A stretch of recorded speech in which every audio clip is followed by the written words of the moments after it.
Hello दोस्तों, स्वागत है आपका मेरे यूट्यूब चैनल पर। दोस्तों, अगर आपको सच्ची डरावनी कहानियाँ सुनना पसंद है तो आप जल्दी से मेरे यूट्यूब चैनल को सब्सक्राइब कर लीजिए। मैं हर हफ्ते आपके लिए ऐसी सच्ची डरावनी कहानियाँ लाता रहता हूँ। तो चलिए दोस्तों, बढ़ते हैं अपनी आज की पहली कहानी की तरफ। यह कहानी मुझे मेरे मित्र राजू जी ने बताई है, जो कि बिल्कुल सत्य घटना है। तो चलिए बढ़ते हैं कहानी की तरफ। यह कहानी दो दोस्तों की है जो बिहार के एक गांव में रहते थे और पढ़ाई में काफ़ी अच्छे थे। गांव में पढ़ाई पूरी करने के बाद उन्होंने सोचा कि आगे की पढ़ाई करने के लिए वो दोनों पटना चले जाते हैं। और कुछ ही दिनों के बाद आकाश और धीरज पटना आ गए और एक कमरा रेंट में लेकर रहने लगे। सब कुछ सही चल रहा था। कुछ महीने बीतने के बाद एक दिन धीरज को उसके पिताजी का फ़ोन आया। उन्होंने कहा कि तुम्हारी माता की तबीयत थोड़ी ख़राब है, तो तुम कुछ दिनों के लिए यहाँ गांव आ जाओ। धीरज ने आकाश को सारी बात बताई और रात को अपने गांव के लिए निकल गया। धीरज के जाने के बाद आकाश ने लाइट बंद करी और सोने चला गया। धीरज के जाने के करीब 2 घंटे बाद आकाश के कमरे के बाहर दरवाजे पर कुछ अजीब सी आहट हुई, जिससे आकाश की नींद खुल गई। जब आकाश ने दरवाजे को खोला तो उसने देखा कि बाहर धीरज खड़ा हुआ है। आकाश ने उससे हैरानी से पूछा कि तू वापस क्यों आ गया, लेकिन धीरज ने उसे कुछ नहीं कहा और सीधा घर के अंदर आ गया। उसके कुछ जवाब न देने के कारण आकाश को यह बात बहुत अजीब सी लग रही थी, लेकिन उसने सोचा कि अभी ज़्यादा सवाल करना ठीक नहीं रहेगा। मैं सुबह उससे बात करूँगा। और फिर वो दोनों के दोनों सोने चले गए। जब आकाश सोने जा रहा था तब उसने देखा कि अंधेरे के कारण धीरज की आंखें चमक रही थी और इसके आंखों की पुतलियां गायब हो चुकी थी। ना ही धीरज अपनी पलकें झपका रहा था। आकाश को यह सब बहुत अजीब लग रहा था और अब उसे थोड़ा थोड़ा डर भी लग रहा था। तभी आकाश ने धीरज को कहा, धीरज, किचन से तू मुझे पानी की बोतल पकड़ा देगा? बस आकाश की इतना कहने की देरी थी। धीरज ने लेटे लेटे अपना हाथ 4 फीट लंबा करके बोतल उठाई और आकाश को दे दी। अब आकाश को यकीन हो गया कि कुछ तो गड़बड़ है और वो बहुत डर भी चुका था। डर के मारे वो चिल्लाता हुआ अपने कमरे से बाहर भाग गया और उसे पीछे से धीरज की बहुत ज़ोर ज़ोर से रोने की आवाज़ आ रही थी, मानो जैसे धीरज बहुत दर्द में हो और दर्द में तड़पने के कारण इतना चिल्लाकर रो रहा हो। अब आकाश भागकर काफ़ी दूर आ गया था। तभी आकाश के पिताजी का कॉल आया।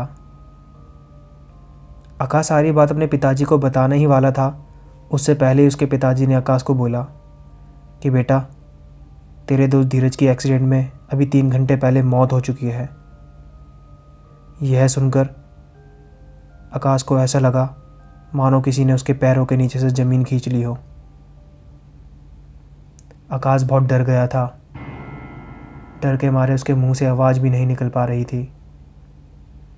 वो सोचने लगा कि अभी 3 घंटे पहले वो जिसके साथ था, एक ही कमरे में, वो उसके दोस्त की आत्मा थी। आकाश ने जल्दी से गाड़ी करी और अपने गांव की तरफ निकल गया। गांव पहुंचने के बाद उन सब ने मिलकर धीरज का अंतिम संस्कार कर दिया। आज उस बात को काफ़ी समय हो गया है, लेकिन आज भी आकाश अपने दोस्त को नहीं भूल पाया और उसे रोज़ याद करता है। तो दोस्तों, चलिए बढ़ते हैं अपनी दूसरी कहानी की तरफ। दोस्तों, आज की हमारी दूसरी कहानी मैंने एक वेबसाइट से ली है। मुझे नहीं पता कि ये बात कितनी सच्ची है, मगर कुछ लोगों को मानना है कि ये बात एकदम सत्य है। दोस्तों, ये बात गुड़गांव के एक बीपीओ की है। मैं उस बीपीओ का नाम तो आपको नहीं बता सकता। तो दोस्तों, दरअसल बात यह है कि गुड़गांव के एक बीपीओ में एक लड़की काम करती थी जिसका नाम रोज़ था। वो डेली ऑफिस आती थी और अपना काम ख़त्म करके अपने घर चली जाती थी। एक बार उसकी कॉल करीब 50 मिनट तक चल रही थी। उसके टीएल को ये बात अजीब लगी कि कॉल 50 मिनट तक कैसे चल रही है और रोज़ कस्टमर से क्या बात कर रही है। यह चेक करने के लिए उसका टीएल रोज़ की सीट में गया। उसने देखा कि रोज़ सीट में नहीं थी और वो कॉल अभी भी चल रही थी। उसके टीएल ने हेडफोन लगाकर चेक करा तो दूसरी तरफ लाइन में कोई भी नहीं था। उन्होंने कॉल डिस्कनेक्ट करी और रोज़ का इंतज़ार करने लगे, लेकिन रोज़ उस दिन से लेकर अगले 7-8 दिन तक ऑफिस नहीं आई। रोज़ के दोस्तों को लगा कि उसके घर जाकर मिलकर आते हैं। उससे उन्होंने ऑफिस से उसके घर का एड्रेस निकाला और उसे मिलने चले गए। जब वे उस एड्रेस पर पहुँचे तो उन्हें वहाँ के मकान मालिक ने कहा कि यहाँ कोई रोज़ नहीं रहती और मैं किसी भी रोज़ को नहीं जानता। यह बात सुनकर उसके दोस्तों को बहुत अजीब लगा। अगले दिन उन्होंने सारी बात ऑफिस में टीएल और अपने मैनेजर को बता दी। उनकी यह बात सुनकर ऑफिस की एक टीम रोज़ के परमानेंट वाले एड्रेस पे गई जहां उसके माता पिता रहा करते थे। जब ऑफिस की टीम उनके घर पहुंची तो रोज़ के पिताजी ने उन्हें कहा कि ये कैसे हो सकता है, हमारी बेटी रोज़ तो 8 साल पहले ही मर चुकी है। यह बात सुनकर ऑफिस की टीम को यकीन नहीं हो रहा था, लेकिन रोज़ के पिताजी ने वो सारे प्रूफ उन्हें दिखा दिए जो साबित करते थे कि रोज़ 8 साल पहले ही मर चुकी है। यह बात आग की तरह पूरे ऑफिस में फैल गई। उन्हें लगने लगा कि इतने समय से वो लड़की कौन थी जो उनके साथ काम कर रही थी। दोस्तों, यह बात बहुत अजीब है, लेकिन अगर आपको इस बारे में ज़्यादा जानकारी चाहिए तो आप इससे रिलेटेड गूगल भी कर सकते हैं। वहाँ आपको इस बारे में सारी जानकारी मिल जाएगी। तो चलिए बढ़ते हैं अपनी आज की तीसरी कहानी की तरफ। दोस्तों, मेरा नाम विशाल है और मैं असम का रहने वाला हूँ। दोस्तों, ये घटना जो मैं आपको बताने जा रहा हूँ वो मेरे पिताजी के साथ घटी थी, जिसकी वजह से मेरे पूरे परिवार को काफ़ी परेशानियों का सामना करना पड़ा था। दरअसल मेरे पिताजी सिक्योरिटी गार्ड की जॉब करते हैं फार्म हाउस में, और वह दिन में 1 बजे से रात को 10 बजे तक काम करा करते थे। मेरे पिताजी साइकिल से आया जाया करते थे। सब कुछ ठीक चल रहा था, लेकिन एक दिन रात को जब पिताजी घर आए तो वो काफ़ी घबराए हुए थे। सर्दियों में भी उनके माथे से ऐसा पसीना बह रहा था जैसे नल से पानी बहता है।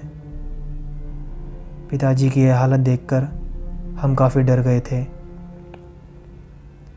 मेरी मम्मी ने उनसे पूछा कि क्या हुआ तुम्हें, लेकिन वो बिना कुछ बोले हुए नहाने चले गए और नहाने के बाद मंदिर में पूजा करने लगे।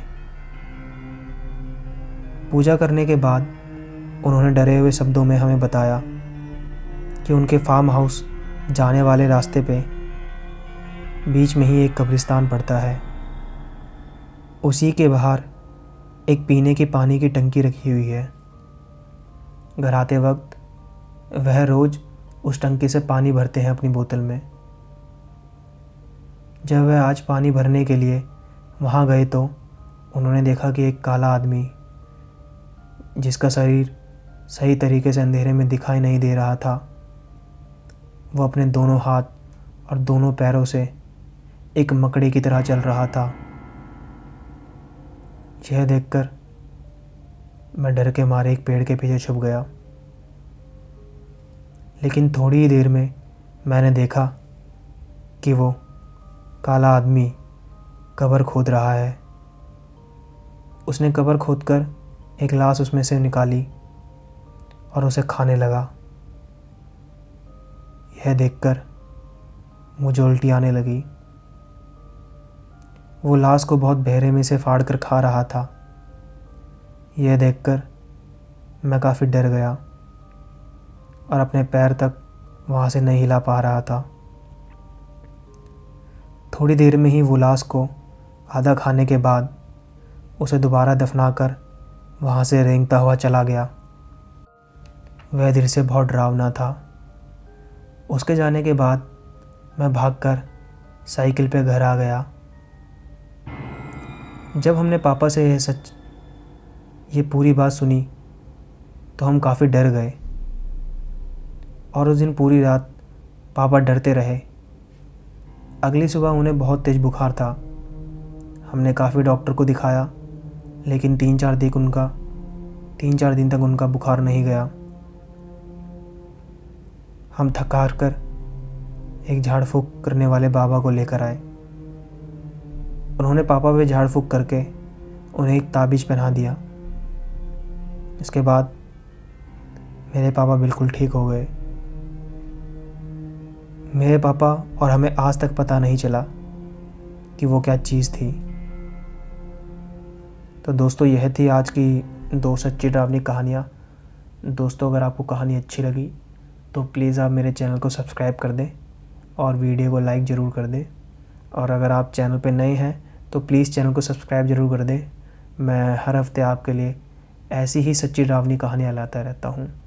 तो वीडियो को लाइक कर दें और एक कमेंट भी कर दें और चैनल को सब्सक्राइब कर दें। मिलेंगे अपनी अगली कहानी पर। तब तक के लिए नमस्कार।